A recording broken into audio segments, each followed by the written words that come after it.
आज आपण video analysis पाहतोय सिद्धांतचं. सिद्धांत हा पहिले तर राईट आर्म लेग ब्रेक प्रकारचा बॉलर आहे. त्याच्या बॉलिंगचे मल्टी अँगल व्हिडिओ ॲनालिसिस केलेले आहेत आपण. Side view, front view, behind arm view. पहिलं जे क्लिअर दिसतंय तो स्पिन टाईपचा बॉलर आहे आणि तो नॅचरल लेग स्पिनर आहे. त्याची ग्रीप ओपन दिसते आहे. ग्रीप थोडीशी लूज पकडलेली दिसते पण कंट्रोल आहे, त्यामुळे त्याचा रिस्ट फ्री राहतो. हे खूप छान आहे. ग्रीप आणि रिस्ट ॲक्शन हा त्याचा बिगेस्ट प्लस पॉईंट आहे. तुम्ही जर व्यवस्थित पाहिलं तर त्याचा बॉल फिंगर टिपवरून रिलीज होतो आहे, पाममधून नाही. रिस्ट स्नॅप नॅचरल आहे आणि स्ट्रॉंग आहे. ॲज पर BCCI मॉडेल त्याचा हा एरिया आहे तो जवळपास 95% मॅच होतो. आता आपण त्याच्या रनअपकडे येऊया. त्याचा रनअप आणि रिदम. रनअप स्मूथ आहे, बॅलन्स आहे, रिपीटेबल आहे. सडन ॲक्सेलरेशन नाही, त्यामुळे कंट्रोल मेंटेन राहतो. हा जो मुद्दा आहे हा जवळपास BCCIच्या मॉडेलप्रमाणे 85% मॅच होतो आहे. पुढच्या महत्त्वाच्या मुद्द्याकडे आपण वळूया. सिद्धार्थची जंप आणि डिलिव्हरी स्ट्राईड पाहूया. जर आपण सिद्धार्थची जंप पाहिली तर इथं मात्र आपल्याला करेक्शन करावे लागतील. सिद्धार्थ त्याच्यावरती काम करावं लागेल. सिद्धांतची जंप ही अपवर्ड आहे, जास्त उंच आहे.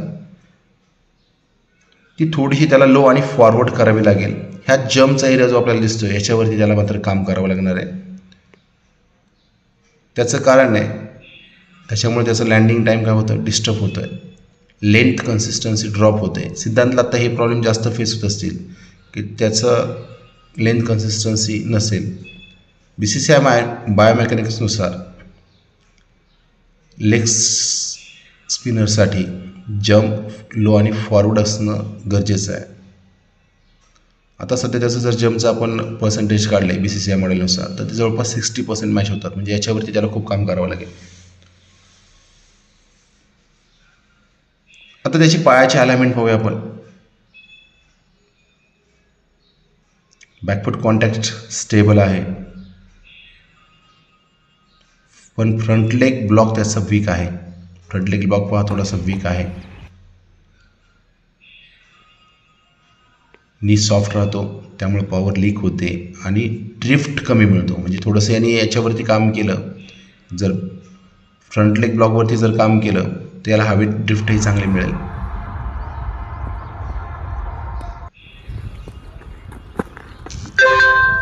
आणि फ्रंट लेग ब्लॉक असल्यामुळे काय होतं आहे बघा, त्याचं बॉडी रोटेशन पण थोडंसं कमी होतं आहे. म्हणजे फ्रंट लेग ब्लॉक जर प्रॉपर झाला त्याचं बॉडी रोटेशन पण छान इम्प्रूव्ह होईल.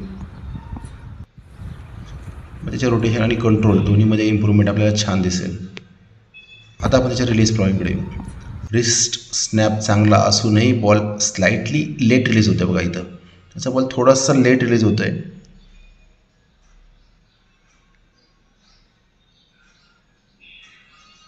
त्याच्यामुळे याच्या काही लूज बॉल पडत असेल किंवा फुल लेंथ डिलिव्हरीज पडताना दिसत आहेत.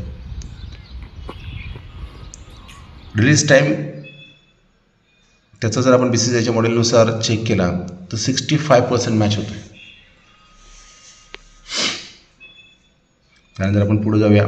त्याचा बॅलन्स आणि फॉलो थ्रू जर आपण पाहिला तर तो बॅलन्स आणि फॉलो थ्रू डिलिव्हरी स्ट्राईड नंतर सेफ आहे. ओव्हर रोटेशन नाही, इंजुरी रिस्क लो आहे. हा त्याचा पॉझिटिव्ह पॉईंट आहे. परत एकदा BCCI मॉडेलला कंपॅरिझन जर केलं तर सिद्धांतचा ॲक्शन अराउंड 75% कंप्लीट आहे.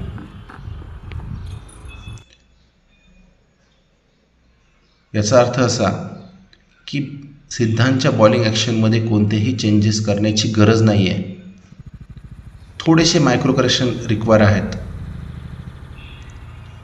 की करेक्शन पॉईंट आहेत: जंप लो आणि फॉरवर्ड असावी. 2, फ्रंट लेग ब्लॉक मोर फर्म असावा. आणि number 3, release point slightly earlier असावा. जर ह्या 3 गोष्टींवरती त्यांनी काम केलं तर तो सहज BCCIच्या मॉडेलनुसार 80 ते 85% त्याचं मॅच होऊ शकतं. आत्ता जर BCCIच्या मॉडेलनुसार त्याचं आपण जर ॲव्हरेज काढलं तर तो जवळपास 65 to 70% मॅच करतो. जर त्यांनी त्याचे 2-3 जे वीक पॉईंट आहेत त्या वीक पॉईंटवरती जर काम केलं तर तो पुढच्या 1-2 महिन्यात डिस्ट्रिक्ट ट्रायलसाठी किंवा स्टेट लेवलसाठी ट्रायलसाठी आपल्याला रेडी दिसेल. कोचिंग व्ह्यूनी पाहायला झालं तर सिद्धांत हा natural right arm leg spinner आहे. रिस्ट ॲक्शन त्याची स्ट्रॉंग आहे. काही मायनर बायो मेकॅनिकल्स आहेत त्याच्यावरती काम करावं लागेल. तो नक्कीच एका हायर लेवलच्या त्यांनी काम केलं तर तो नक्कीच एका हायर लेवलच्या क्रिकेटमध्ये आपल्याला खेळताना